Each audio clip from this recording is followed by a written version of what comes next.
Lust in sex can be a source of great joy, or a robust beast-like thing when not managed properly.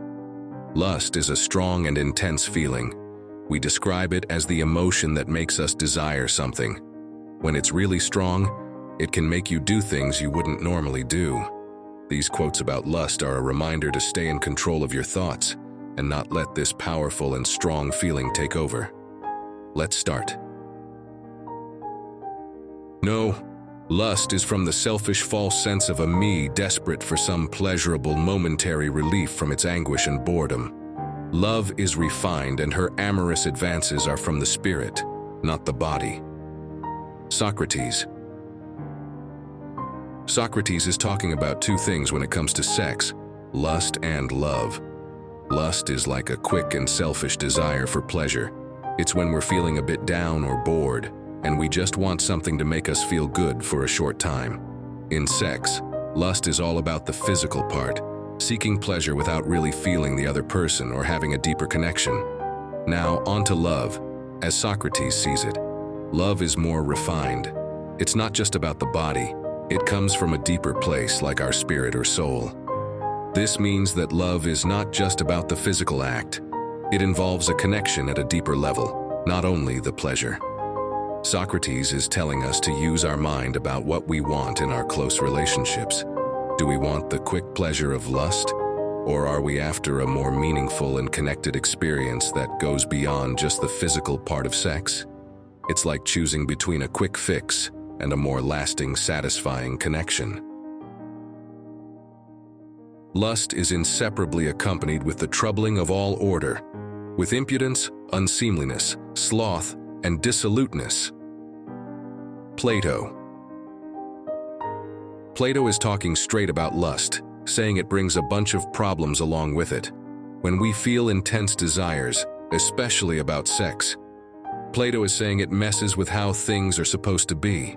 He talks about impudence, which is just being rude or disrespectful; unseemliness, meaning things get inappropriate; sloth or laziness; and dissoluteness, which is behaving without caring about what's right or proper. So when lust is around, things can get out of control. We can act without manners, get inappropriate, become lazy, and act without caring about what's right. Plato warns us about the not-so-great things that can come with strong and lustful desires. Furthermore, these words encourage us to ponder about finding a balance in our desires and actions. If lust brings problems, Plato is suggesting that we should be mindful of how we handle our strong feelings. The prison of lust is just that very one of which the soul shuts the doors upon herself, for each act of indulgence is the shooting of a fresh bolt. Plato's idea about the prison of lust is about what could happen when we give in to our lustful desires, especially when it comes to sex. Plato wants us to realize that our actions, especially in sex, can create a kind of prison for our feelings and thoughts. If we keep doing things driven by strong desires, it's like building more locks and making our own inner world feel confined and limited. Plato's idea also makes us reflect on how our actions can affect us over time. He warns us not to keep doing things just because we want to at the moment. Especially in sex, let's ponder how the things we do contribute to our sense of freedom or restriction. Furthermore, Plato's analogy makes us ponder on the idea of controlling ourselves and finding a balanced and satisfying life. When he talks about lust as a self-made prison, especially in sex, he's making us focus about what happens if we don't keep ourselves in check. This mentality opens up conversations about finding a middle ground, understanding ourselves better, and making thoughtful choices, especially when it comes to our desires with moderation. It is quite impossible to unite happiness with a yearning for what we don't have. Happiness has all that it wants, and resembling the well-fed, there shouldn't be hunger or thirst. Epictetus. In Intimacy and Sex, Epictetus says that always looking for new and different things in our intimate moments might not actually make us really happy. Like wanting more can lead us into feeling like something is missing, which can stop us from being completely happy.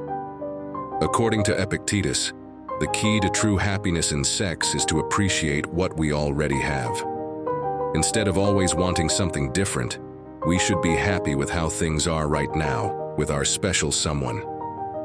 This means not just focusing on the physical side of things, but also appreciating the emotional closeness we share with our partner. This mentality goes against the idea that we always need something new to be happy, especially when it comes to being close with someone. Epictetus wants us to reflect differently about what society says, that we should always want something new in our special moments. Instead, he wants us to be thankful for the feelings and connection we already have with our partners. Young men have strong passions and tend to gratify them indiscriminately. Of the bodily desires, it is the sexual by which they are most swayed and in which they show absence of control. They are changeable and fickle in their desires, which are violent while they last, but quickly over. Their impulses are keen but not deep-rooted. Aristotle focuses on how young people deal with strong feelings, especially when it comes to sex. He's saying that we often let our passions guide us without contemplating too much. Out of all our desires like hunger or sleep, Aristotle is pointing out that the desire for sex tends to control us a lot, showing that we might not always make thoughtful choices. Aristotle also describes us as changing our minds a lot about what we want, especially in terms of desires. He suggests that our feelings can quickly go up and down. Even though our desires are strong and intense at the moment, Aristotle mentions that these feelings don't stick around for a long time. They're more like bursts that happen quickly but might not last. Aristotle is basically saying that we can be impulsive and easily influenced by our intense feelings, and he's highlighting the need for us to learn how to control and understand these powerful desires, especially when it comes to sex. In simple terms, when it comes to sex and strong feelings like lust, it's important to know yourself and be determined. The quotes we talked about can help you learn more about yourself and talk about different opinions on these intense feelings. Remember, lust in sex might feel really strong, but you can control it. With a good mindset, you can keep these strong feelings in check and not let them take over your life. It's a bit like a double-edged sword. It can bring happiness, but if you're not careful, it can also cause problems. When you let lustful emotions take over, it's like giving away the remote control to someone else. You end up being like a puppet, where you don't have control over what you do or ponder. So the point is, holding on to control over your emotions is like keeping that remote in your hands. You get to choose how you react and what you do, leading to a more empowered and fulfilling life. So be careful and know your limits. Pay attention to what feels right for you. Do not risk the quality of your experiences and not miss out on the good things just because you're tangled up in lustful feelings. If you have any thoughts, drop them in the comments below. Until next time, stay aware, keep learning, and continue discovering more about yourself.